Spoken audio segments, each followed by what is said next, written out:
Welcome to another Sinister Sunday. Today we're going to a breathtaking medieval Burg Eltz or Eltz Castle, which can be found in the hills of Germany. Burg Eltz is one of the few castles in the area that was never destroyed during a siege and can be visited today.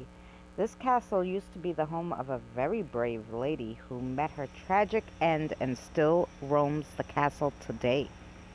The oldest part of Burg Eltz was a simple manor built in the 9th century.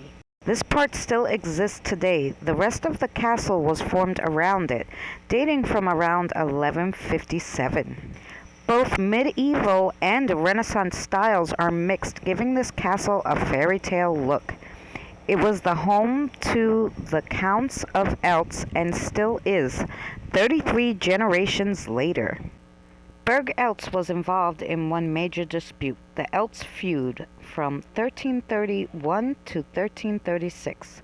It was a fierce battle fought between the lords of Eltzer, together with some other free imperial knights, against the archbishop and Baldwin von Trier. The archbishop even built a small siege castle, a counter castle as you would call it, not too far from Eltz. This is now a ruin which can still be seen today. The last siege lasted for 2 years and was ended with the knights giving up their imperial freedom. Okay, let's get to the ghost history. There's a beautiful yet tragic story attached to Burg Eltz. Agnes Eltz was the daughter of the 15th Count of Eltz and was raised with brothers only. The girl wasn't like other girls. She loved playing warrior with her brothers. Agnes was promised to the Knight of Brashensberg, and the two met occasionally to get to know each other. Agnes didn't like the knight at all. She thought he was boring, and she ignored him. Her persistent attitude angered the knight, and during a festival event, he pulled Agnes onto the dance floor and kissed her. Agnes got so angry she smacked him in the face. The knight was infuriated and fled the castle. The family was afraid he'd be out for revenge, so they doubled the guards just to make sure. Days went by, weeks, months, still nothing happened. The Eltz family let their guard down, and all the men went on a 3-day hunting trip, assuming the knight lost interest. But that was what the knight had been waiting for, and he attacked the castle the same night. The guards at the gate were murdered, and the knights and his troops entered the castle's courtyard, killing everyone who was in their way.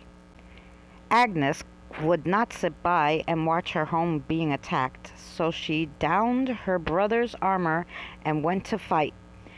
Knight Bressenberg came face to face with her. Not knowing who she was, he fought back and he struck her in the chest. She collapsed and died. He lifted the visor on her helmet and realized that he killed his beloved Agnes, and he fled the castle never to be seen again. The most haunted room in Burg Eltz is the Countess' room, which belonged to Agnes and still contains the armor she wore when she died and the battle axe. There are also claims of a phantom knight on horseback that is seen at the castle gates. Some say it may be Knight Brensensberg returning to the castle seeking forgiveness from Agnes. The staff also says that Agnes haunts the hallways, switching lights on and off, and opens and closes doors. She is still protecting the castle against attacks, maybe? Whispers are heard in the hallway, as well as children's giggles. The castle staff sometimes finds all the doors unlocked by morning, even though they lock them at night. I'm certainly sure there's more ghosts there, but those are the two most famous sightings, and with all the noises and stuff, you gotta figure that maybe there's a whole bunch. Well, that's it for today. Thanks for watching, guys, and we'll see you on the next adventure.